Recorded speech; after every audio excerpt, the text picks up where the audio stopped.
옛날 어느 산골 마을에 유난히 햇살이 따갑고 바람마저 말라버린 시절이 있었습니다. 하늘에서는 비 한 방울 내리지 않아 땅은 거북이 등껍질처럼 쩍쩍 갈라졌고 마을 앞을 흐르던 개울조차 바닥을 드러내어 하얀 자갈들만 투하니 널려있던 때였습니다. 산짐승들도 목을 축일 물을 찾아 깊은 골짜기로 숨어들었고 마을 사람들의 인심마저 메마른 우물처럼 점점 팍팍해져만 가던 흉흉한 시절이었습니다. 사람들은 아침에 눈을 뜨면 하늘을 쳐다보며 제발 비구름이 몰려오기를 간절히 빌었지만 야속한 하늘은 구름 한 점 없이 파랗기만 하여 농부들의 가슴을 시커멓게 태우고 있었습니다. 이 마을의 가장 외진 곳, 대나무 숲이 뒤를 감싸고 있는 작은 초가집에는 박서방이라는 사람이 살고 있었습니다. 그는 가진 것이라고는 낡은 지게 하나와 비바람을 겨우 피할 수 있는 다 쓰러져가는 집 한 채가 전부였지만 마을에서 심성이 곱기로 소문이 자자한 사람이었습니다. 남들이 귀찮아하는 일도 마다하지 않고 도맡아 했으며 콩 한 쪽이라도 생기면 이웃과 나누어 먹으려는 넉넉한 마음씨를 지니고 있었습니다. 비록 끼니를 걱정해야 할 만큼 가난한 살림이었으나 박서방의 눈빛은 언제나 맑았고 그의 목소리에는 사람을 편안하게 만드는 따뜻한 기운이 서려 있었습니다. 박서방의 집 마당 한 구석에는 아주 오래된 우물 하나가 자리 잡고 있었습니다. 예전에는 물맛이 달고 시원하여 동네 사람들이 오가며 목을 축이던 곳이었으나 이 긴 가뭄을 이기지 못하고 물길이 끊긴 지가 이미 오래였습니다. 우물 안을 들여다보면 깊은 어둠만이 입을 벌리고 있었고 두레박을 내려봐야 흙먼지만 묻어 올라올 뿐 물기는 전혀 찾아볼 수 없었습니다. 박서방은 매일 아침 그 마른 우물가를 서성이며 깊은 한숨을 내쉬곤 했는데 그것은 당장 마실 물이 부족해서이기도 했지만 집안의 생명줄과도 같은 우물이 말라버린 것이 마치 자신의 처지 같아서 더욱 마음이 쓰였기 때문입니다. 어느 날 아침 박서방은 며칠째 굶주린 배를 움켜쥐고 산으로 나무를 하러 갈 채비를 했습니다. 쌀독은 바닥을 보인 지 오래였고 아내는 기운이 없어 방 아랫목에 누워 끙끙 앓고 있었기에 무엇이라도 구해와야만 했습니다. 그는 해가 중천에 뜨기 전에 산에 올라 택감이라도 넉넉히 해오면 장터에 내다 팔아 보리쌀이라도 한 줌 구할 수 있을까 하는 희망을 품고 집을 나섰습니다. 흙먼지가 풀풀 날리는 길을 걸으며 박서방은 메마른 논밭을 바라보았고 그럴 때마다 가슴 한구석이 꽉 막힌 듯 답답해져 왔습니다. 산으로 올라가는 길은 험하고 가파르기 그지없었지만 박서방은 익숙한 발걸음으로 묵묵히 걸음을 옮겼습니다. 가뭄 탓에 나무들도 잎이 누렇게 변해 있었고 발에 채는 낙엽들은 바스락거리며 힘없이 부서졌습니다. 그는 땀을 뻘뻘 흘리며 한참을 올라가 사람들의 발길이 닿지 않는 깊은 골짜기까지 들어갔습니다. 그곳은 험준한 바위들이 엉켜있고 가시덤불이 우거져 있어 나무꾼들도 잘 가지 않는 곳이었지만 그만큼 빽감으로 쓸만한 죽은 나무들이 많이 남아있을 것이라는 생각 때문이었습니다. 그렇게 한참 동안 낫지를 하며 나무를 모으던 박서방은 잠시 허리를 펴고 땀을 닦으려다가 기이한 광경을 목격하게 되었습니다. 비스듬한 언덕 아래 흙이 비바람에 씻겨 내려간 자리에 하얗고 둥근 물체가 햇빛을 받아 번쩍이고 있었던 것입니다. 처음에는 그저 커다란 조약돌이나 버섯인가 싶어 무심히 지나치려 했으나 왠지 모를 기운에 이끌려 조심스럽게 그쪽으로 다가갔습니다. 가까이 다가갈수록 박서방의 심장은 쿵쿵 뛰기 시작했고 이내 그것이 사람의 머리뼈라는 것을 알아차리고는 흠칫 놀라 뒷걸음질을 쳤습니다. 그것은 분명 오래전에 죽은 사람의 해골이었습니다.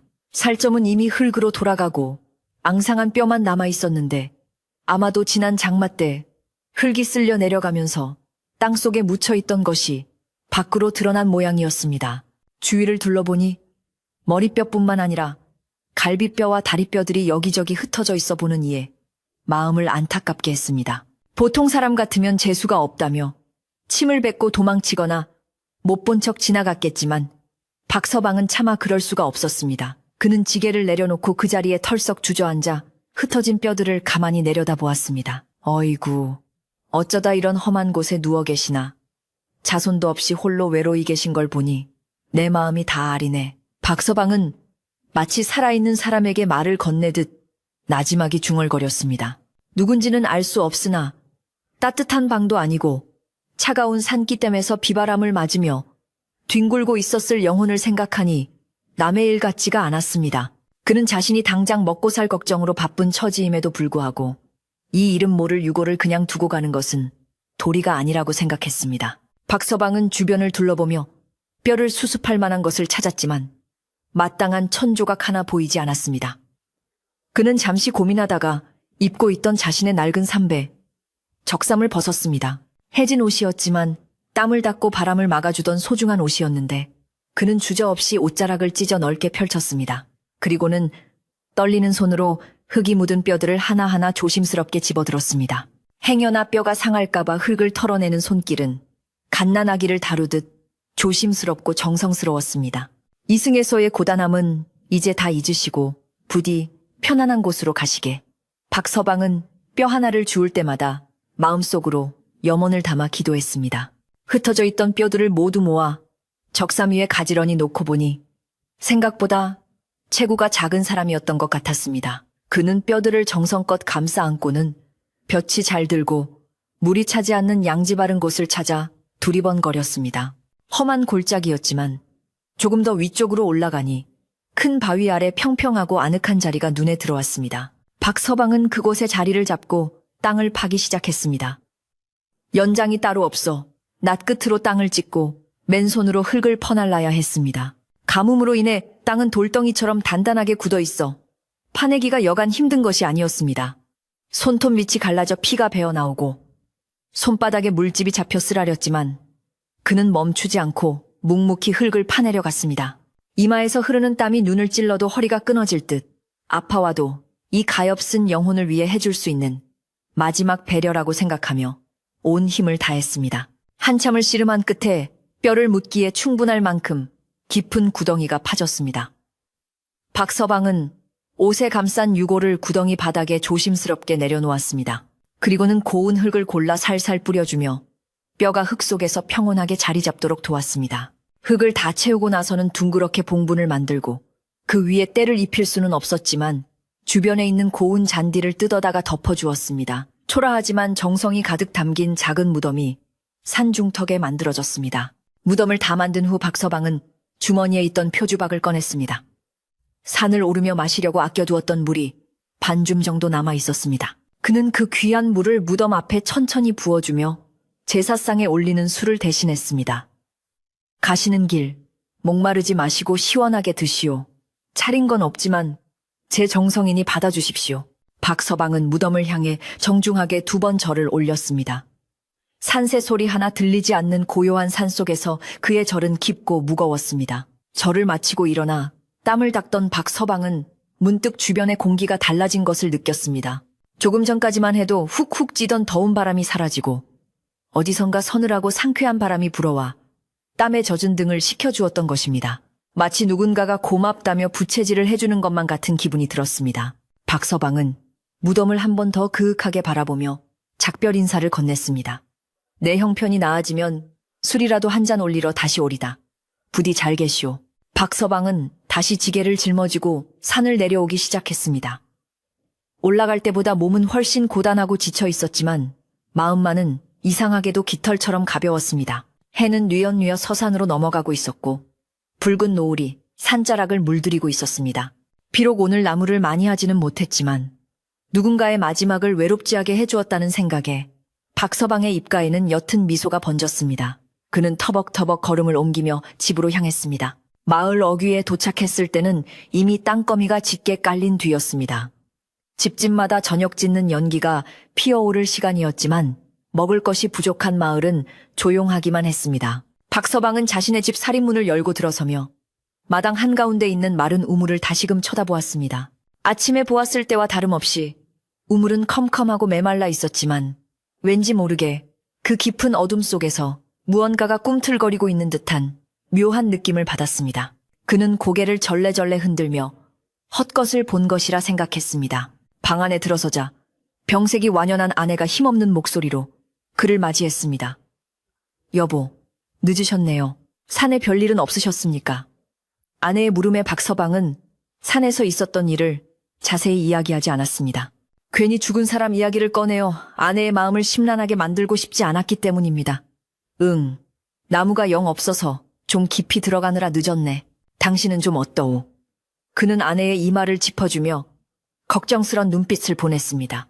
그날 밤 박서방은 늦은 저녁으로 묽은 죽 한 그릇을 비우고 마루에 앉아 밤하늘을 올려다 보았습니다. 별들이 총총히 박혀있는 하늘은 아름다웠지만 내일 당장 갚아야 할 빚 걱정이 밀물처럼 밀려왔습니다. 마을의 부자 최 영감에게 빌린 곡식을 갚기로 한 날짜가 코앞으로 다가왔기 때문입니다. 이번에도 갚지 못하면 집을 비워달라고 으름장을 놓을 것이 뻔했습니다. 박서방은 깊은 한숨을 내쉬며 오늘 산에서 묻어준 그 무연고 해골을 떠올렸습니다. 그분은 이제 빚독촉도 배고픔도 없는 곳에서 편안하시겠지. 밤바람이 대나무 숲을 흔들며 스산한 소리를 냈습니다. 박서방은 무거운 몸을 이끌고 방으로 들어가 자리에 누웠습니다. 고단한 하루였기에 금세 잠이 들 것 같았지만 머릿속은 온통 최 영감의 빚독촉과 말라버린 우물, 그리고 산속의 무덤 생각으로 뒤엉켜 쉽사리 잠을 이룰 수 없었습니다. 그는 이리저리 뒤척이다가 새벽녘이 되어서야 겨우 얕은 잠에 빠져들었습니다. 꿈결인지 생시인지 알 수 없는 몽롱한 상태에서 박서방은 누군가 자신의 이름을 부르는 소리를 들은 것 같았습니다. 박서방, 박서방, 아주 멀리서 들려오는 듯 하면서도 귓가에 속삭이는 듯 선명한 목소리였습니다. 그는 눈을 뜨려 했지만 눈꺼풀이 천근만근 무거워 떠지지 않았습니다. 그저 그 목소리가 이끄는 대로 깊은 잠의 수렁으로 점점 더 깊이 빠져들 뿐이었습니다. 마을은 쥐 죽은 듯 고요했고 박서방네 집마당의 마른 우물 위로 달빛만이 처연하게 쏟아지고 있었습니다. 아무도 모르는 사이에 박서방이 산에서 베풀었던 작은 선행은 보이지 않는 인연의 끈이 되어 그의 집 마당으로 이어지고 있었습니다. 메마른 땅속 깊은 곳에서부터 무언가 변화의 기운이 꿈틀거리기 시작했지만 아직은 아무도 그 사실을 알지 못했습니다. 내일 아침이면 닥쳐올 시련과 그 뒤에 숨겨진 놀라운 비밀을 품은 채 산골 마을의 밤은 그렇게 깊어가고 있었습니다. 이튿날 아침날이 밝아오자마자 마을의 공기는 여느 때와 다름없이 무겁고 답답하게 가라앉아 있었습니다. 닭 울음소리마저 맥이 빠져 꼬리를 내리는 듯했고 처마 밑에 제비들도 먹이를 구하러 나갈 기운이 없는지 둥지 안에 웅크리고만 있었습니다. 박서방은 무거운 눈꺼풀을 비비며 일어났지만 개운함보다는 가슴을 짓누르는 돌덩이 같은 걱정이 먼저 밀려왔습니다. 밤새 뒤척이며 꾸었던 꿈들은 기억나지 않고 오로지 오늘 닥쳐올 최영감의 빚독촉만이 머릿속을 꽉 채우고 있었기 때문입니다. 그는 마당으로 나가 세수를 하려 했으나 물동이에는 어제 길어온 탁한 물이 바닥에 조금 남아있을 뿐이어서 그마저도 아껴야 했습니다. 해는 야속하게도 일찍부터 뜨겁게 내리쬐기 시작했고 마당의 흙먼지는 발을 디딜 때마다 풀풀 날려 코끝을 맵게 했습니다. 박서방이 마루에 걸터 앉아 멍하니 마른 하늘을 올려다보고 있을 때 살인문 밖에서 왁자지껄한 소리와 함께 거친 발소리가 들려왔습니다. 굳이 누구인지 확인하지 않아도 알 수 있는 마을에서 가장 기세등등하고 욕심 사납기로 유명한 최영감의 목소리였습니다. 박서방의 심장이 철렁 내려앉았고 방 안에 있던 아내의 기침 소리도 겁에 질린 듯 뚝 끊어졌습니다. 대나무로 엮은 살인문이 거칠게 열리며 비단 옷을 입고 곰방대를 문 채 영감이 하인들을 대동하고 마당으로 들어섰습니다. 에잉 쌕쌕, 지방골하고는. 그래 박, 서방 내 돈은 다 준비가 되었는가? 최영감은 마당에 들어서자마자 찌푸린 얼굴로 주위를 둘러보며 소리쳤습니다. 그의 뒤에 선 하인들은 마치 죄인을 잡으러 온 포졸들처럼 험악한 표정을 짓고 있었습니다. 박서방은 버선발로 마당으로 내려가 허리를 굽히며 그를 맞이했습니다. 영감님, 오셨습니까? 누추한 곳까지 걸음하게 해드려 송구합니다. 박서방의 목소리는 기어들어갈 듯 작았고 고개는 감이 들지도 못했습니다. 최 영감은 그런 박서방을 깔보는 눈빛으로 내려다보며 곰방대 재를 마당에 툭툭 털었습니다. 송구한 줄 알면 약속한 곡식을 내놓아야지. 말로만 송구하다 하면 쌀이 나오나 돈이 나오나. 최 영감의 호통에 박서방은 식은땀을 흘리며 조심스럽게 입을 열었습니다. 영감님, 아시다시피 가뭄이 너무 길어 농사도 망치고 나무도 하기가 힘듭니다. 조금만, 정말 조금만 더 기한을 주시면 어떻게든 마련해 보겠습니다. 제발 선처해 주십시오. 박서방은 무릎을 꿇고 애원하다시피 말했습니다. 하지만 최영감의 얼굴에는 자비심이라고는 눈꼽만큼도 찾아볼 수 없었고 오히려 탐욕스러운 눈빛만이 번들거릴 뿐이었습니다. 최영감은 코웃음을 치며 박서방 앞으로 다가와 삿대질을 해댔습니다. 이 사람아 핑계 없는 무덤 없다더니 딱 그 짝이구만. 가문 핑계는 옆집 개도 하네. 자네가 게을러 빠져서 일을 안 한 걸 왜 하늘 탓을 해. 내 소문에 듣자 하니 어제는 산에 가서 나무는 안 하고 쓸데없는 짓거리나 하고 다녔다던데. 최 영감의 말에 박서방은 깜짝 놀라 고개를 들었습니다. 어제 산 깊은 곳에서 해골을 묻어준 일을 벌써 누군가가 알고 있다는 사실이 믿기지 않았습니다. 산속에서 혼자 한 일이라 아무도 모를 줄 알았는데 마을 사람들의 입과 귀는 생각보다 빨랐던 모양입니다. 그것이 무슨 말씀이신지. 박서방이 말끝을 흐리자 최 영감은 더욱 목소리를 높였습니다. 지나가던 약초꾼이 다 봤다네. 제 앞가림도 못하는 주제에 이름 모를 뼈다귀는 뭐하러 정성스레 묻어주고 절까지 해. 그럴 정성이 있으면 내 빚이나 갚을 궁리를 해야지 자네가 정신이 나가지 않고서야 어찌 그럴 수 있단 말인가. 최 영감의 힐난 섞인 목소리는 담장을 넘어 골목까지 울려 퍼졌고 지나가던 마을 사람들이 하나둘씩 살인문 너머로 기웃거리기 시작했습니다. 박서방의 얼굴은 수치심과 억울함으로 붉게 달아올랐습니다. 사실 최 영감이 이토록 박서방을 몰아세우는 데에는 다른 속셈이 있었습니다. 예전부터 지나가던 풍수쟁이가 박서방네 집터가 재물이 샘솟고 자손이 번창할 명당이라고 말하는 것을 엿들었기 때문입니다. 최 영감은 겉으로는 빚을 받으러 온 척했지만 속으로는 박서방이 빚을 갚지 못하게 만들어 이 집과 땅을 통째로 빼앗을 궁리를 하고 있었습니다. 가뭄으로 모두가 힘든 이때가 그에게는 박서방을 쫓아낼 절호의 기회였던 것입니다. 그는 박서방이 꼼짝 못하도록 사람들을 모아놓고 망신을 주며 압박하고 있었습니다. 박서방 내 말 잘 듣게. 오늘 해가 지기 전까지 빌려간 곡식 10가마니를 가져오지 못하면 당장 이 집을 비우고 나가야 할 걸세. 내 인내심도 이제 바닥이 났어. 최 영감은 으름장을 놓으며 마당에 침을 꿰뱉었습니다. 하인들은 주인 영감의 기세에 맞춰 박서방의 집을 훑어보며 비웃음을 흘렸습니다. 아무리 봐도 돈 나올 구석은 없어 보이는데 그냥 지금 문서 내놓고 나가는 게 좋지 않겠나. 하인 중 하나가 거들먹거리며 말하자 박서방의 가슴은 찢어지는 듯 했습니다. 마을 사람들의 수군거림도 점점 커져갔습니다. 저런 박서방이 정말 산에서 뼈를 묻어주고 다녔대.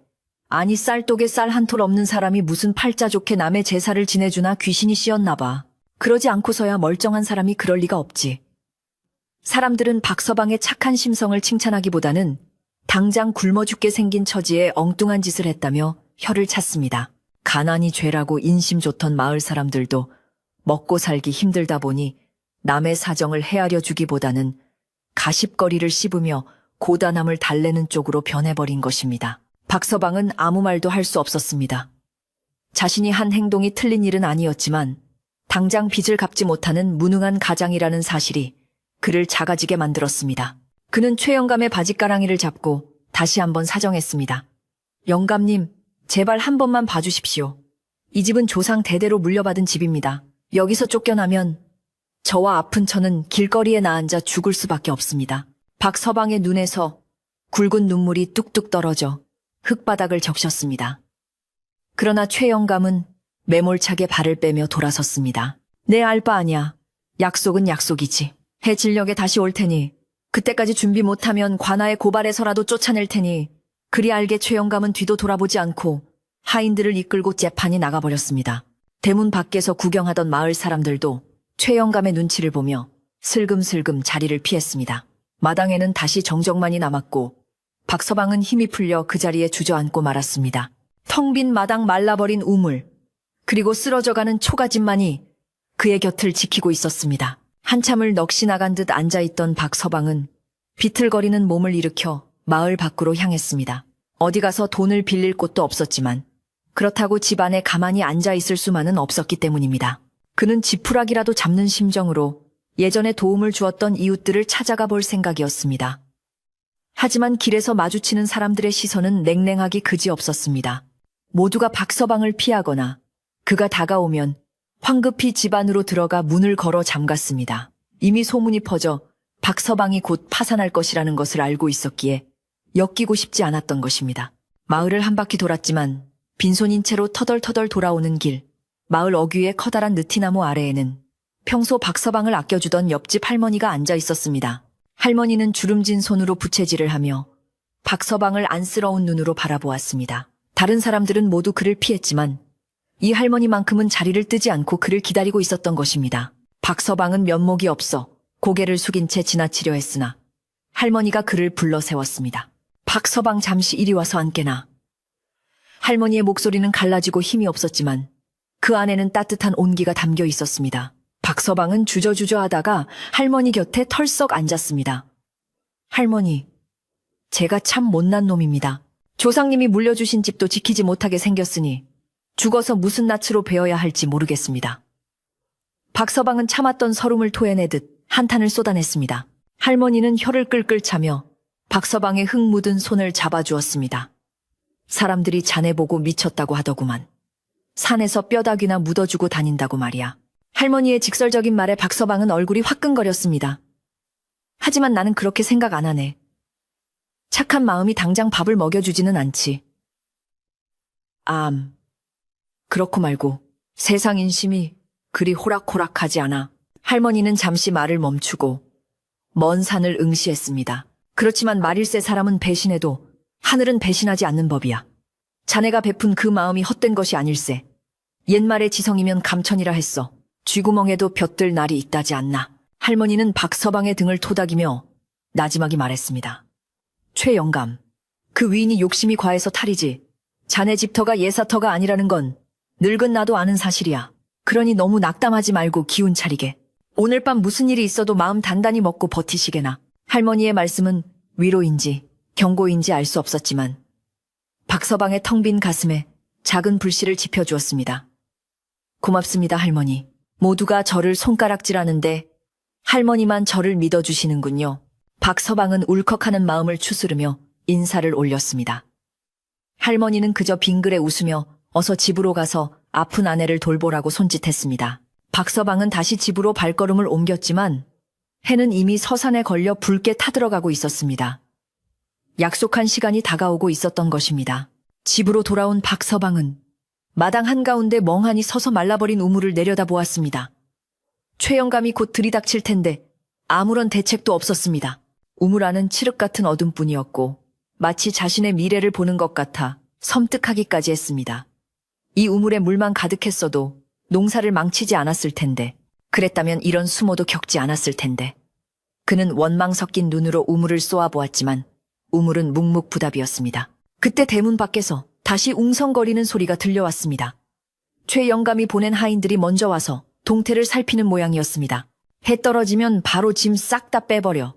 밖에서 들려오는 고함에 박서방은 몸을 부르르 떨었습니다. 이제 정말 끝이라는 생각이 들었습니다. 그는 방으로 들어가 아내의 손을 꼭 잡았습니다. 아내는 아무것도 모른 채 곤히 잠들어 있었습니다. 박서방은 아내의 얼굴을 보며 소리 없는 눈물을 삼켰습니다. 여보, 미안하오. 내일이면 우리는 갈 곳 없는 신세가 될지도 모르오. 어둠이 완전히 내려앉고 마을에는 개 짖는 소리조차 들리지 않는 깊은 밤이 찾아왔습니다. 다행인지 불행인지 최영감은 술판이 벌어졌는지 당장 쳐들어오지는 않았지만 내일 아침이면 더 큰 사단이 날 것이 분명했습니다. 박서방은 불안과 공포 속에서 뜬 눈으로 밤을 지새우려 했습니다. 등잔불을 켤 기름조차 아까워 어둠 속에 앉아있던 그는 피로를 이기지 못하고 벽에 기댄 채 깜빡 잠이 들고 말았습니다. 마음의 짐이 너무 무거워서일까요? 박서방은 잠이 들자마자 깊은 수렁 속으로 빨려 들어가는 듯한 기분을 느꼈습니다. 현실의 고통을 잊게 해주는 유일한 도피처인 꿈속 세상으로 그의 의식이 서서히 가라앉았습니다. 그리고 그 고요한 꿈의 한복판에서 예기치 못한 인연의 끈이 다시 한번 꿈틀거리며 그를 부르고 있었습니다. 바람 한 점 없는 방 안이었지만 촛불이 일렁이듯 그의 그림자가 벽 위에서 춤을 추기 시작했습니다. 이것은 단순한 잠이 아니라 누군가 간절히 그를 만나고자 청하는 신호였습니다. 칠흑 같은 어둠이 박서방의 방 안을 가득 메우고 있었지만 그의 꿈속 세상은 마치 새벽 안개가 낀 것처럼 은은하고 신비로운 빛으로 감싸여 있었습니다.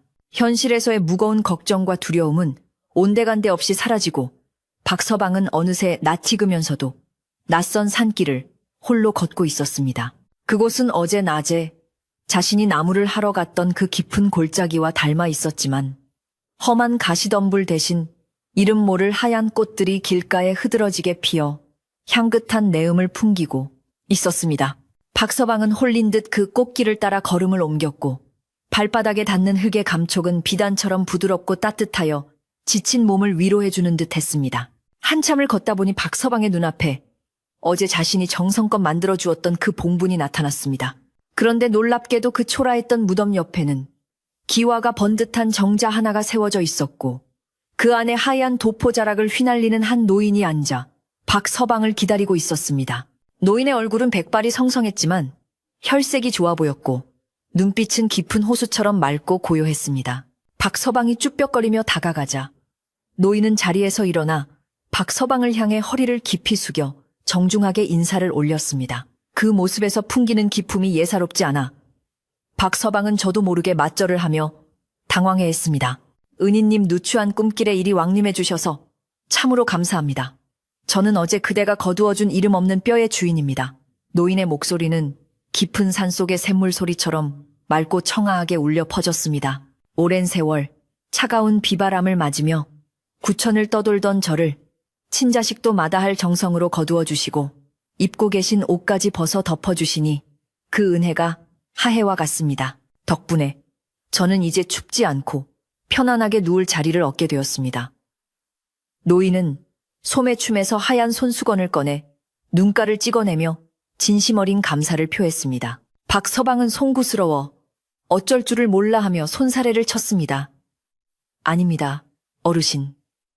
사람 된 도리로 당연히 해야 할 일을 했을 뿐입니다. 더 좋은 곳에 모시지 못하고 산비탈에 모신 것이 마음에 걸렸는데 편안하시다니 다행입니다. 박서방의 겸손한 말에 노인은 빙글에 미소를 지으며 고개를 끄덕였습니다. 그대의 그 고운 심성이 하늘에 닿아 오늘 제가 이 자리에 올 수 있었습니다. 내 비록 죽은 몸이나 그대에게 닥친 큰 시련을 모르지 않기에 작은 보답이라도 하고자 합니다. 노인의 표정이 사뭇 진지해졌습니다. 보답이라니요, 당치 않습니다. 저는 바라고 한 일이 아닙니다. 박서방이 극구 사양했지만 노인은 단호한 눈빛으로 박서방을 바라보았습니다. 지금 댁내의 우물이 말라 고생이 심하고 그로 인해 집까지 잃을 처지에 놓여 있지 않습니까? 그 우물이 마른 것은 단순히 하늘이 비를 내리지 않아서가 아닙니다. 노인의 말에 박서방은 귀가 번쩍 뜨였습니다. 마른 우물 이야기가 나오자 꿈인 줄 알면서도 가슴이 두근거리기 시작했습니다. 노인은 손을 들어 박서방네 집 방향을 가리키며 비밀스러운 이야기를 털어놓기 시작했습니다. 그대 집 마당에 있는 우물 바닥에는 아주 오래전에 굴러떨어진 커다란 청석 군십 바위 하나가 물길을 막고 있습니다. 그 바위가 물구멍을 꽉 틀어막고 있어 아무리 비가 와도 물이 차지 않고 땅 밑에 수맥이 솟구치지 못하는 것입니다. 노인은 잠시 숨을 고르더니 말을 이었습니다. 그 바위 아래에는 맑은 물뿐만 아니라 난리통에 어떤 부자가 급히 숨겨두었던 귀한 물건들도 함께 묻혀 있습니다. 주인 잃은 물건이 주인을 기다리고 있으니 그것은 이제 그대의 것입니다. 박서방은 믿기 힘든 이야기에 눈을 동그랗게 떴습니다. 우물 바닥에 바위가 있고 그 밑에 보물이 있다는 이야기는 마치 옛날 이야기 속에서나 나올 법한 소리였기 때문입니다. 어르신 제 힘으로 그 깊은 우물 속의 바위를 어찌 걷어낼 수 있겠습니까? 더구나 저는 지금 당장 쫓겨날 판이라 그럴 겨를이 없습니다. 박서방이 걱정스럽게 묻자 노인은 박서방의 어깨에 손을 얹으며 힘을 주어 말했습니다. 두려워 마십시오. 날이 밝기 전에 우물을 파야 합니다. 해가 뜨면 방해꾼들이 몰려올 테니 서둘러야 합니다. 내 말이 들리거든 즉시 일어나십시오. 노인의 말이 끝남과 동시에 정자와 꽃길이 서서히 흐려지기 시작했습니다. 박서방 부디 그 착한 마음을 잃지 말고 복을 누리시게. 노인의 마지막 목소리가 메아리처럼 귓가에 맴돌면서 박서방의 눈앞에 강렬한 하얀 빛이 쏟아져 들어왔습니다. 그는 깜짝 놀라 숨을 들이키며 눈을 번쩍 떴습니다. 방 안은 여전히 어두웠지만 창호지 문틈으로 푸르스름한 새벽빛이 희미하게 스며들고 있었습니다. 꿈에서 깨어났지만 노인의 목소리와 그 생생한 감촉은 여전히 온몸에 전율처럼 남아 있었습니다. 박서방은 자리에 누운 채로 거친 숨을 몰아쉬었습니다. 등줄기에는 식은땀이 흥건했고 심장은 방망이질 치듯 쿵쿵거렸습니다. 보통 꿈이라면 깨어나자마자 희미해지기 마련인데 이 꿈은 마치 방금 전까지 노인과 대화를 나누다 온 것처럼 생생했습니다. 우물 바닥에 청석 바위가 있다. 그 아래 물과 보물이 있다. 박서방은 노인의 말을 되뇌었습니다. 헛된 꿈일 수도 있었지만 지금 그에게는 이 꿈 외에는 붙잡을 동아줄이 아무것도 없었습니다. 오늘 해가 중천에 뜨면 최영감이 들이닥쳐 집을 빼앗을 것이고 그러면 모든 것이 끝장이었습니다. 그래, 믿져야 본전이다. 어차피 쫓겨날 집 마지막으로 우물 청소나 한다고 생각하자. 박서방은 마음을 굳게 먹고 자리에서 벌떡 일어났습니다. 옆에 누운 아내는 밤새 앓느라 뒤척였는지 곤히 잠들어 있었습니다. 박서방은 아내가 깰세라 조심스럽게 문을 열고 밖으로 나왔습니다. 새벽 공기는 차가웠지만 그의 뜨거운 결심을 식히지는 못했습니다. 마당 한가운데 덩그러니 놓인 우물은 새벽 어스름 속에서 거대한 입을 벌린 괴물처럼 보였지만 이제 박서방에게는 희망의 통로로 보였습니다. 박서방은 창고 구석에서 녹슨 곡괭이와 튼튼한 밧줄 그리고 삼태기를 찾아 들고 나왔습니다. 우물가에 서서 아래를 내려다보니 끝이 보이지 않는 어둠만이 가득했습니다. 평소 같으면 무서워서 들어갈 엄두도 내지 못했겠지만 노인의 서둘러야 한다는 당부가 귓가에 쟁쟁했습니다. 그는 밧줄을 우물가 튼튼한 기둥에 단단히 메고 반대쪽 끝을 허리에 감았습니다. 그리고는 곡괭이를 등에 메고 조심스럽게 우물 암벽을 타고 내려가기 시작했습니다. 우물 안은 생각보다 훨씬 깊고 습했습니다. 내려갈수록 곰팡이 냄새와 흙내음이 섞인 퀴퀴한 냄새가 코를 찔렀고 벽에 붙은 이끼들은 미끄러웠습니다. 발을 잘못 디디면 그대로 추락할 수도 있는 위험한 상황이었지만 박서방은 식은땀을 흘리며 한 발 한 발 신중하게 내려갔습니다. 하늘이 점점 멀어지고 위에서 내려다보는 우물 입구가 조그만 동전 크기만큼 작아졌을 때쯤 드디어 발이 바닥에 닿는 느낌이 들었습니다. 바닥은 축축한 진흙과 자갈들로 뒤덮여 있었습니다. 박서방은 품에서 부싯쌈지를 꺼내 미리 준비한 작은 등잔에 불을 붙였습니다. 희미한 불빛이 우물 바닥을 비추자 좁은 공간이 드러났습니다.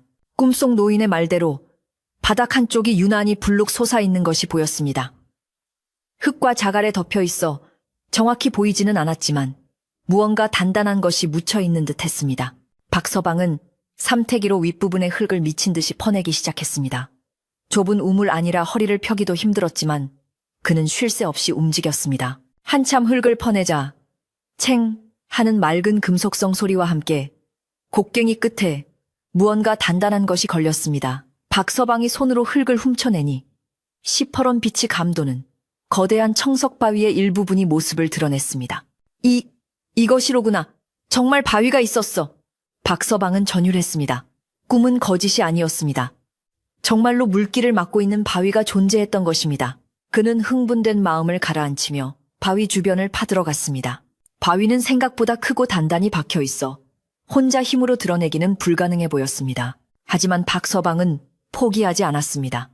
바위를 드러낼 수 없다면 깨뜨려야 했습니다. 그는 좁은 공간에서 온 힘을 다해 곡괭이를 휘둘렀습니다. 깡깡 우물 안에서 울리는 곡괭이질 소리는 밖으로 퍼져나가 새벽의 정적을 깨뜨렸습니다. 손바닥에 물집이 터져 피가 배어나왔고 어깨는 끊어질 듯 아팠지만 바위 틈으로 스며 나오는 미세한 물기를 본 순간 새로운 힘이 솟아났습니다. 그것은 단순한 물이 아니라 생명의 줄기였습니다. 시간이 얼마나 흘렀을까? 우물 밖 하늘이 점점 밝아오고 있었습니다. 마을의 닭들이 하나둘 목청을 돋우어 울기 시작했고 이웃집 살인문 여는 소리도 들려왔습니다. 박서방은 마음이 조급해졌습니다. 최영감이 오기 전에, 사람들이 몰려오기 전에 무언가 결판을 내야 했습니다. 그는 땀과 흙범벅이 된 채로 미친 듯이 바위를 내리찍었습니다. 바위 표면에 금이 가기 시작했고 그 틈으로 맑은 물이 퐁퐁 솟아오르기 시작했습니다. 한편 우물 밖에서는 박서방의 집에서 나는 요란한 소리에 잠을 깬 마을 사람들이 하나둘 모여들기 시작했습니다. 아니, 이 새벽부터 박서방네 집에서 이게 무슨 소리요? 집 무너지는 소리 아닌가? 도깨비 장난인가? 사람들은 담장 너머로 고개를 기웃거리며 수군거렸습니다. 밖에서 들리는 웅성거림은 우물 안에 박서방에게까지 전해졌습니다. 그는 사람들이 모여든 것을 알았지만 멈출 수 없었습니다. 오히려 지금이야말로 모든 것을 밝혀낼 때라고 생각했습니다. 그때 대문 밖에서 앙칼진 목소리가 들려왔습니다. 이놈 박서방 새벽부터 무슨 구판을 벌이는 게냐. 내 집 다 부술 작정이냐. 최영감이었습니다. 그는 빚독촉을 위해, 아니 집을 빼앗기 위해 아침 일찍부터 하인들을 끌고 들이닥친 것입니다. 최영감은 마당에 들어서자마자 밧줄이 매달린 우물을 보고 기가 막힌다는 표정을 지었습니다. 저 미친놈이 기어이 우물에 빠져 죽으려고 작정을 했구나. 여봐라. 당장 끌어내라. 최영감의 호통소리에 하인들이 우물가로 달려들었고 구경하던 마을 사람들도 우르르 마당으로 들어왔습니다. 우물 아래에 있는 박서방은 위에서 밧줄을 흔들어대는 통의 중심을 잃고 휘청거렸습니다. 박서방 썩 올라오지 못해 위에서 쩌렁쩌렁 울리는 고함 소리가 들렸지만 박서방은 위를 올려다보며 소리쳤습니다. 영감님, 잠시만 기다려 주십시오. 이 밑에 우리 모두를 살릴 것이 있습니다. 조금만 더 하면 됩니다. 뭐라 살릴 것 헛소리 말고 당장 올라와 내 놈이 빚 갚기 싫어서 별쇼를 다 하는구나. 최영감은 코웃음을 치며 하인들에게 밧줄을 당기라고 지시했습니다. 밧줄이 팽팽하게 당겨지며 박서방의 허리를 조여왔습니다. 박서방은 밧줄을 붙잡고 버티며 마지막 젖먹던 힘까지 짜내어 바위의 가장 약한 부분을 향해 곡괭이를 들어 올렸습니다. 그의 눈은 절박함으로 이글거렸습니다. 이 한 번의 내리침에 자신의 운명과 마을의 운명이 달려 있었습니다. 우물 안의 공기가 팽팽하게 긴장되었습니다. 박서방의 곡괭이가 허공을 가르며 내려오던 그 짧은 순간 그는 꿈속의 노인이 자신을 보고 인자하게 웃어주던 모습을 떠올렸습니다. 도와주십시오, 어르신. 곡괭이 끝이 청석 바위의 정중앙, 미세하게 갈라진 틈새에 정확히 꽂히는 순간이었습니다. 우지끈하는 둔탁한 파열음과 함께 바위가 크게 갈라지며 그동안 억눌려 있던 거대한 힘이 폭발할 준비를 마쳤습니다. 우지끈 화광 우물 바닥에서 들려온 소리는 마치 잠자던 땅속의 용이 기지개를 켜며 포효하는 듯한 굉음이었습니다. 박서방이 마지막 힘을 다해 내려친 곡괭이 끝에서 시작된 진동은 우물벽을 타고 올라와 마당에 서 있던 사람들의 발바닥까지 찌릿하게 전해졌습니다. 단단하기만 했던 청석 바위가 쩍하고 갈라지자 그 틈새에서 억눌려 있던 엄청난 압력의 물줄기가 맹수처럼 솟구쳐 올랐습니다. 그것은 졸졸 흐르는 시냇물 정도가 아니었습니다. 수백 년 동안 어둠 속에 갇혀있던 지하수가 한꺼번에 해방되면서 만들어낸 거대한 물기둥이었습니다. 우물 안은 순식간에 아수라장이 되었습니다. 박서방은 바위가 깨지는 순간 튀어오른 돌파편에 얼굴을 긁혔지만 아픔을 느낄 겨를조차 없었습니다. 발밑에서부터 차오르는 물살이 순식간에 무릎을 넘고 허리까지 차올랐기 때문입니다. 의학 사람 살려 박서방은 본능적으로 허리에 묶인 밧줄을 두 손으로 꽉 움켜쥐었습니다. 물이 차오르는 속도가 어찌나 빠른지 자칫하면 우물 안에서 물귀신이 될 판이었습니다. 그는 우물벽을 발로 차며 위를 향해 소리 질렀습니다. 당겨, 밧줄 당겨. 밖에서 밧줄을 잡고 있던 하인들은 갑작스러운 땅울림과 박서방의 다급한 비명에 혼비백산했습니다. 이게 무슨 소리야? 땅이 무너지는 거 아냐? 하인 중 하나가 겁을 먹고 밧줄을 놓으려 하자 옆에 있던 다른 하인이 소리쳤습니다. 이 멍청아, 지금 놓으면 사람 죽어 당겨. 최영감조차 놀란 눈으로 뒷걸음질 치며 곰방대를 떨어뜨렸습니다. 하인들은 엉겁결에 젖먹던 힘을 다해 밧줄을 잡아당기기 시작했습니다. 하지만 밧줄 끝에 매달린 무게는 박서방 한 사람의 몸무게가 아니었습니다. 아래에서 솟구치는 물의 압력이 그를 밀어 올리고 있었기에 밧줄은 팽팽하다 못해 끊어질 듯 비명을 질렀습니다. 나온다, 나온다. 구경하던 마을 사람들의 입에서 탄성이 터져 나왔습니다. 우물 입구로 흙탕물과 함께 박서방의 몸이 로켓처럼 쑥 솟아올랐기 때문입니다. 하인들이 엉덩방아를 매스며 뒤로 넘어지는 순간 박서방은 마당 한 구석으로 대굴대굴 굴러떨어졌습니다. 온몸이 진흙투성이가 되고 물에 흠뻑 젖은 생쥐꼴이었지만 그는 살아있었습니다. 박서방이 거친 숨을 몰아쉬며 고개를 드는 순간 사람들의 시선은 그가 아닌 우물로 쏠렸습니다. 콰하하하. 박서방이 빠져나온 우물 구멍에서는 그야말로 물폭탄이 터졌습니다. 하얀 물기둥이 하늘 높이 치솟아 처마 끝을 적실 만큼 높게 올라갔다가 사방으로 흩뿌려지며 마른 마당을 적셨습니다. 그것은 단순한 물이 아니었습니다. 타들어가던 대지를 적시는 생명수였고 마을 사람들의 근심을 씻어내는 축복의 비였습니다. 물방울이 햇빛을 받아 영롱한 무지개를 만들어내자 사람들은 홀린 듯 그 광경을 바라보며 입을 다물지 못했습니다. 가뭄으로 바싹 말라 먼지만 날리던 마당은 순식간에 질퍽한 흙탕물 바다로 변해갔습니다. 물이다 물이 터졌다. 세상에 이 가뭄에 물이 터졌어. 누군가 외치자 멍하니 서 있던 마을 사람들이 환호성을 지르며 우물가로 달려들었습니다. 최영감과 하인들은 쏟아지는 물벼락을 맞으며 어안이 벙벙해 서 있었습니다. 그동안 물 한 동이를 얻기 위해 심리 밖까지 나가야 했던 고생이 주마등처럼 스쳐 지나갔습니다. 아이들은 신이 나서 물웅덩이에서 첨벙거렸고 어른들은 하늘을 향해 두 팔을 벌리고 쏟아지는 물을 온몸으로 맞았습니다. 그것은 기적이라는 말 외에는 설명할 길이 없는 장관이었습니다. 그런데 기적은 거기서 끝이 아니었습니다. 맹렬하게 솟구치던 물줄기가 조금 잦아들 무렵 우물 안에서 무언가 묵직하고 거무튀튀한 물체가 물살을 타고 둥실 떠올랐습니다. 저게 뭐지? 사람들이 웅성거리는 사이 물이 넘쳐 흐르면서 그 물체도 우물턱을 넘어 마당으로 툭 떨어졌습니다. 진흙과 이끼가 잔뜩 묻어있어 형체를 알아보기 힘들었지만 그것은 분명 커다란 항아리였습니다. 바위 틈에 끼어 있다가 물살에 밀려 밖으로 튀어나온 것이었습니다. 항아리는 바닥에 떨어지면서 와장창 하는 소리와 함께 깨져버렸습니다. 그리고 그 깨진 틈 사이로 아침 햇살을 받아 눈이 부시도록 찬란한 빛이 쏟아져 나왔습니다. 이게 뭐야? 가까이 있던 마을 사람이 흙 묻은 물건 하나를 집어들고 비벼보았습니다. 흙이 씻겨 나가자 드러난 것은 누런 황금색의 굵은 금팔찌였습니다. 금이다. 금덩어리야. 사람들의 눈이 휘둥그레졌습니다. 깨진 항아리 속에서는 금비녀, 은가락지, 옥놀이개, 그리고 엽전 꾸러미들이 와르르 쏟아져 나와 진흙 바닥에 뒹굴었습니다. 그 광경을 본 최영감의 눈이 뒤집혔습니다. 조금 전까지 물벼락을 맞아 정신이 없던 그는 황금빛을 보자마자 본능적인 탐욕이 되살아났습니다. 그는 젖은 옷자락을 휘날리며 항아리 쪽으로 달려들었습니다. 비켜라 비켜. 이것들은 다 내 것이다. 최영감은 바닥에 떨어진 금부치들을 허겁지겁 주워 담으며 소리쳤습니다. 구경하던 마을 사람들은 최영감의 기세에 눌려 쭈뼛거리며 뒤로 물러났습니다. 숨을 고르고 있던 박서방이 비틀거리는 몸을 일으켜 최영감 앞을 막아섰습니다. 영감님, 이게 무슨 짓입니까? 엄연히 제 집 마당에서 나온 물건입니다. 어찌 남의 것을 함부로 가져가려 하십니까? 평소 순하기만 했던 박서방이었지만 이번만큼은 물러설 수 없었습니다.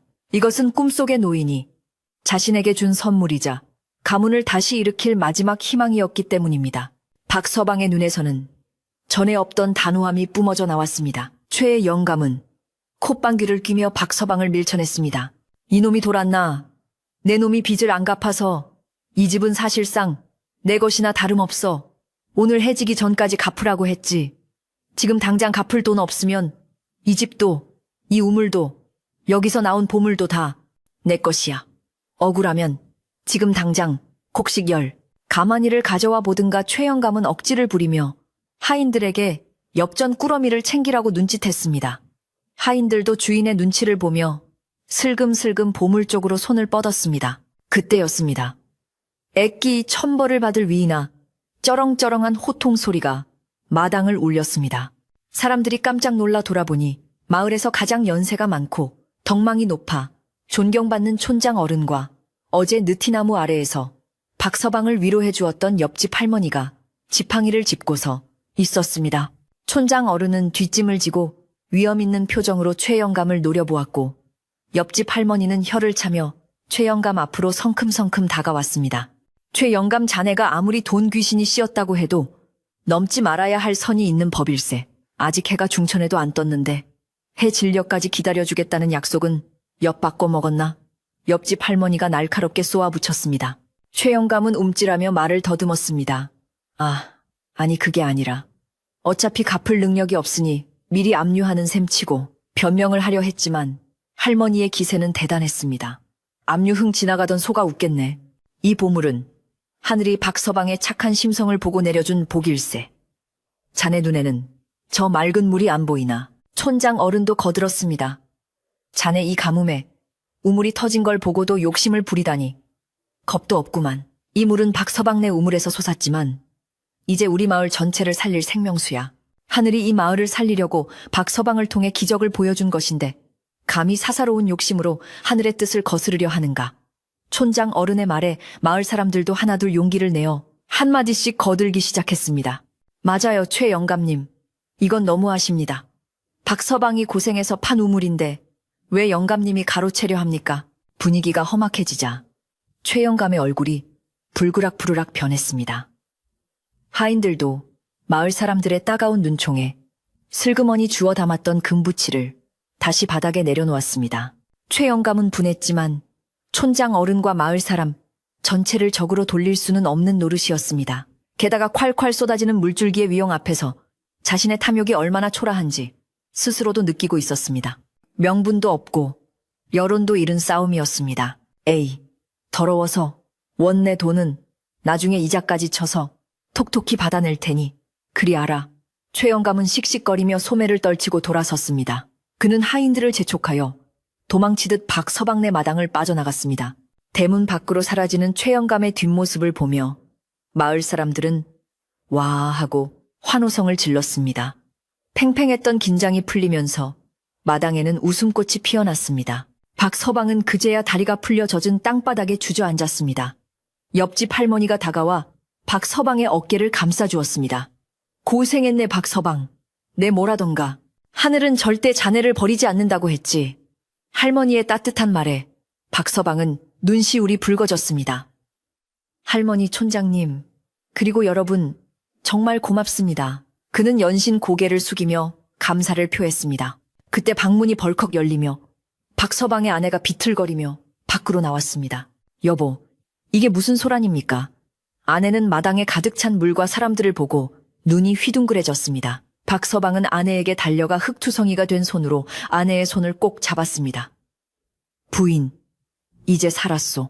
우리 이제 빚 걱정 없이 살 수 있게 되었소. 저 물을 보시오. 우리 집 우물이 다시 살아났소. 아내는 콸콸 쏟아지는 우물을 보며 믿기지 않는다는 듯 입을 틀어막고 눈물을 흘렸습니다. 오랜 병환과 가난으로 그늘졌던 아내의 얼굴에도 희망의 빛이 서서히 번져갔습니다. 촌장 어른은 사람들에게 질서를 잡으라고 손짓했습니다. 자, 다들 진정하게. 우선 박서방이 몸을 추스르게 도와주고 이 보물들은 박서방이 빚을 갚고 집안을 일으키는 데 쓰도록 우리가 증인이 되어주세.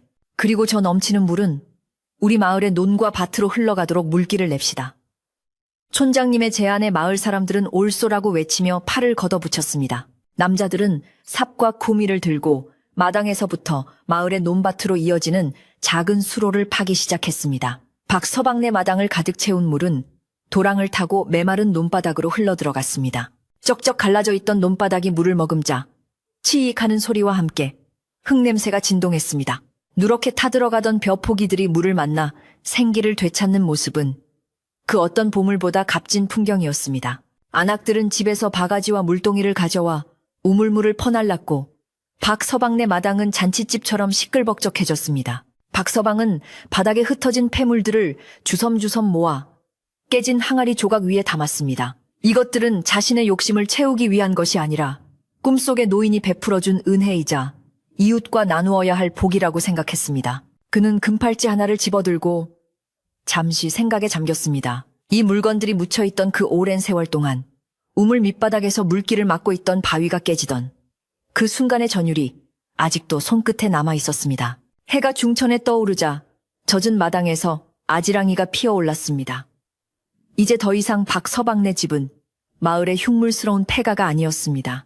맑은 물이 솟아나는 생명의 원천이자 마을 사람들을 하나로 모으는 구심점이 되었습니다. 사람들은 박서방의 등을 두드리며 자네가 우리 마을을 살렸네 라고 칭찬을 아끼지 않았습니다. 박서방은 쑥스러운 듯 머리를 긁적였지만 가슴속 깊은 곳에서부터 뜨거운 무언가가 차오르는 것을 느꼈습니다. 박서방은 젖은 옷을 갈아입지도 않은 채 가장 먼저 맑은 물 한 사발을 떠서 아내에게 건넸습니다. 드시오. 세상에서 가장 달고 시원한 물이요. 아내는 떨리는 손으로 물그릇을 받아 단숨에 들이켰습니다. 아, 정말 시원하네요. 속이 뻥 뚫리는 것 같아요. 아내의 창백했던 볼에 홍조가 돌기 시작했습니다. 그 모습을 바라보는 박서방의 얼굴에도 세상 무엇과도 바꿀 수 없는 환한 미소가 번졌습니다. 고된 시련의 폭풍우가 지나가고 이제 따뜻하고 평화로운 햇살만이 그들의 앞날을 비추고 있었습니다. 그날 이후 박서방네 마당에서 솟아난 물줄기는 멈추지 않고 흘러나와 마을의 풍경을 완전히 바꾸어 놓았습니다. 쩍쩍 갈라져 거북이 등껍질 같았던 논바닥은 찰랑거리는 물을 머금고 윤기를 되찾았고, 누렇게 타들어가던 벼 포기들은 언제 그랬냐는 듯 다시 푸른 생명력을 뽐내며 꼿꼿하게 고개를 들었습니다. 마을 사람들은 본물 터지듯 흘러넘치는 물을 보며 이것이 단순히 비가 와서 해결된 것이 아니라 박서방의 착한 심성이 하늘을 감동시켜 얻어낸 결과라며 입을 모아 칭송했습니다. 흉년의 그림자가 짙게 드리웠던 마을에는 다시 활기가 돌기 시작했고, 사람들의 주름진 얼굴에도 넉넉한 웃음꽃이 활짝 피어났습니다. 박서방은 우물에서 나온 보물들을 챙겨 장터로 나갔습니다. 그는 가장 먼저 금팔찌와 옥놀이개를 팔아 넉넉한 엽전 꾸러미로 바꾸었습니다. 평생 만져보지 못할 큰돈이었지만 그는 흥분하거나 들뜨지 않았습니다. 그는 곧장 쌀가게와 포목점에 들러 필요한 물건들을 산 뒤 무거운 발걸음으로 최영감의 집을 찾아갔습니다. 으리으리한 기와집 대문 앞에서 잠시 숨을 고른 박서방은 하인을 시켜 주인을 불렀습니다. 어제의 소란 이후 두문불출하고 있던 최영감은 박서방이 찾아왔다는 말에 쭈뼛거리며 마루로 나왔습니다. 영감님 약속한 날짜는 조금 지났지만 빌려간 곡식값의 이자까지 넉넉히 쳐서 가져왔습니다. 박서방은 엽전 꾸러미를 최영감 앞에 마루 위에 정중하게 올려놓았습니다. 최영감은 박서방의 당당하면서도 예의 바른 태도에 얼굴이 붉어졌습니다. 며칠 전까지만 해도 자신의 발밑에 엎드려 빌던 그 박서방이 아니었습니다. 최영감은 헛기침을 하며 슬그머니 돈을 챙겼지만 차마 박서방의 눈을 똑바로 쳐다보지는 못했습니다. 박서방은 그 어떤 원망의 말도 덧붙이지 않고 정중히 인사를 한 뒤 뒤돌아 나왔습니다. 빚을 모두 갚고 나오는 그의 발걸음은 날아갈 듯 가벼웠습니다. 집으로 돌아온 박서방은 남은 재물로 가장 먼저 쓰러져 가던 집을 손보기 시작했습니다. 비가 새던 지붕에는 튼튼하고 두꺼운 볼집을 새로 엮어 올리고 구멍난 벽에는 황토를 새로 발라 바람이 들지 않게 막았습니다. 찬바람이 숭숭 들어오던 방문도 창호지를 겹겹이 바른 튼튼한 문으로 교체했습니다. 무엇보다 기쁜 것은 아픈 아내를 위해 좋은 약을 지어 올릴 수 있게 된 것이었습니다. 용하다는 의원을 불러 진맥을 받고 귀한 탕약을 다려 먹이자 며칠 지나지 않아 아내의 얼굴에는 잃어버렸던 핏기가 돌기 시작했고 힘없이 누워만 있던 몸을 일으켜 앉을 수 있게 되었습니다. 집안 살림이 펴지자 박서방은 자신에게 복을 가져다준 그 이름, 모를 해골 주인에 대한 고마움을 잊지 않았습니다. 그는 장터에서 제일 좋은 뺍쌀과 고기, 그리고 맑은 청주를 샀습니다. 그리고 깨끗한 새 도포 한 벌을 지어들고 다시 그 산 깊은 골짜기로 향했습니다. 가시덤불을 헤치고 올라간 그 양지 바른 곳에는 자신이 만들어준 봉분이 얌전히 자리하고 있었습니다. 박서방은 무덤 주변의 잡풀을 정성스레 뽑아내고 가져온 음식으로 푸짐하게 제사상을 차렸습니다. 어르신 덕분에 죽어가던 저희 부부가 다시 살아났습니다. 이 은혜는 평생 잊지 않고 매년 기일마다 찾아와 술 한잔 올리겠습니다. 부디 저 세상에서는 아무 걱정 없이 편안하게 지내십시오. 박서방은 향을 피우고 술을 따르며 절을 올렸습니다.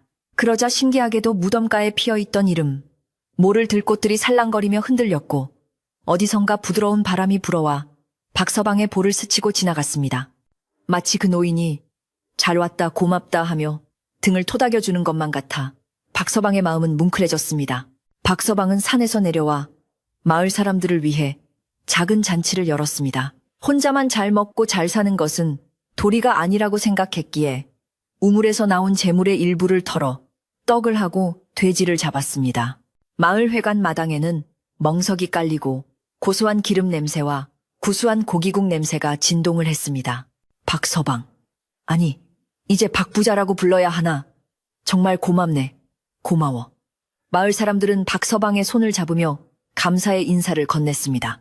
박서방은 연신 허리를 굽히며 다 이웃 여러분 덕분입니다. 라고 겸손하게 답했습니다. 잔치상에는 하얀 쌀밥과 윤기가 흐르는 고기 반찬, 그리고 갖가지 나물들이 푸짐하게 차려졌습니다. 가뭄에 시달리며 풀죽으로 연명하던 마을 사람들에게는 실로 오랜만에 맛보는 진수성찬이었습니다. 아이들은 입가에 밥풀을 묻혀가며 신나게 먹었고 어르신들은 막걸리 사발을 기울이며 흥겨운 타령을 불렀습니다. 옆집 할머니도 촌장 어른도 모두 환한 얼굴로 박서방의 등을 두드리며 즐거워했습니다. 마을 전체의 웃음소리가 끊이지 않았고 박서방네 집 마당의 우물물도 사람들의 흥겨움에 장단을 맞추듯 찰랑거리며 흘러넘쳤습니다. 해는 뉘엿뉘엿 서산으로 넘어가고 잔치도 끝이 났습니다. 배를 두드리며 돌아가는 이웃들의 뒷모습을 배웅하고 난 뒤 박서방과 아내는 마루에 나란히 걸터 앉았습니다. 마당 한가운데 있는 우물에서는 여전히 맑은 물이 퐁퐁 솟아오르는 소리가 들려왔습니다. 예전에는 그토록 원망스럽고 무서웠던 우물이 이제는 세상에서 가장 아름다운 음악 소리처럼 들렸습니다. 여보, 이게 다 꿈만 같아요. 우리가 이렇게 배불리 먹고 따뜻하게 지낼 수 있다니요. 아내가 박서방의 어깨에 기대며 나직이 말했습니다. 박서방은 아내의 손을 꼭 잡으며 밤하늘을 올려다보았습니다. 가뭄이 거친 밤하늘에는 별들이 보석가루를 뿌려놓은 듯 총총히 빛나고 있었고 둥근 달은 환하게 마당을 비추고 있었습니다. 이게 다 욕심 부리지 않고 착하게 산 덕분이라오. 앞으로도 우리 가진 것을 나누며 그렇게 삽시다. 박서방의 말에 아내는 고개를 끄덕이며 환하게 웃었습니다. 두 사람의 그림자가 달빛 아래 길게 드리워졌고 그 모습은 그 어느 때보다 평화롭고 다정해 보였습니다. 밤이 깊어지자 사방은 고요해졌습니다. 박서방 부부는 새로 바른 방바닥에 이불을 깔고 누웠습니다. 아랫목은 뜨끈뜨끈하여 등허리에 묵은 피로를 사르르 녹여주었습니다. 예전 같으면 빚 걱정 끼니 걱정에 잠 못 이루며 뒤척였을 밤이었지만 이제는 아무런 근심 걱정이 없었습니다. 창호지 문 너머로 들려오는 풀벌레 소리와 마당에 물 흐르는 소리가 자장가처럼 들려왔습니다. 박서방은 눈을 감으며 오늘 하루, 아니 지난 며칠간의 꿈 같은 일들을 다시 한번 떠올려 보았습니다. 그는 마음속으로 산속에 잠든 그 노인에게 다시 한번 감사의 인사를 전했습니다. 그리고 내일 아침에는 일찍 일어나 논에 물을 대러 가야겠다고 생각했습니다. 이제는 자신의 논뿐만 아니라 물길이 닿지 않는 이웃의 논까지 보살필 여유가 생겼기 때문입니다. 박서방은 베개에 머리를 깊이 파묻으며 깊은 숨을 들이마셨습니다. 방 안가득한 쑥 향기와 잘 마른 이불 냄새가 마음을 더욱 포근하게 감싸 안았습니다. 어느새 아내의 고른 숨소리가 들려왔습니다. 오랫동안 병마와 싸우느라 편히 잠들지 못했던 아내가 모처럼 깊은 잠에 빠진 모습에 박서방은 안도했습니다. 그 역시 스르르 눈꺼풀이 무거워지는 것을 느꼈습니다. 밖에서는 바람이 대나무 숲을 흔들며 사그락사그락 소리를 냈지만 그 소리마저도 이제는 무섭지 않고 정겹게만 느껴졌습니다. 모든 것이 제자리를 찾았고 모든 것이 충만했습니다. 박서방의 꿈속에는 더 이상 빚쟁이도 마른 우물도 나타나지 않을 것입니다. 대신 황금빛 벼 이삭이 출렁이는 들판과 맑은 물이 흐르는 시냇가, 그리고 환하게 웃는 이웃들의 얼굴이 나타날 것입니다. 착한 마음 하나로 삭막한 세상에 물길을 트고 사람들의 마음까지 적셔준 박서방. 그의 이야기는 이제 마을 사람들의 입을 타고 전설처럼 오래오래 전해질 것입니다. 시간이 흐르고 흘러 그 마을은 가뭄을 모르는 풍요로운 마을이 되었습니다. 박서방네 우물은 아무리 가뭄이 들어도 마르지 않는 신비한 우물로 남아 목마른 나그네들에게 시원한 물 한 모금을 대접하는 쉼터가 되었다고 합니다. 그리고 박서방이 심어놓은 집 뒤의 감나무에는 해마다 탐스러운 감들이 주렁주렁 열려 가을이면 온 마을을 붉게 물들였다고 전해집니다. 오늘 밤도 박서방네 집 따뜻한 아랫목에는 평화로운 기운이 감돕니다. 욕심 없이 맑은 마음으로 하루를 보낸 사람만이 누릴 수 있는 세상에서 가장 달콤하고 편안한 잠이 그들의 지친 몸을 부드럽게 감싸 안으며 깊은 밤의 정적 속으로 천천히 스며듭니다.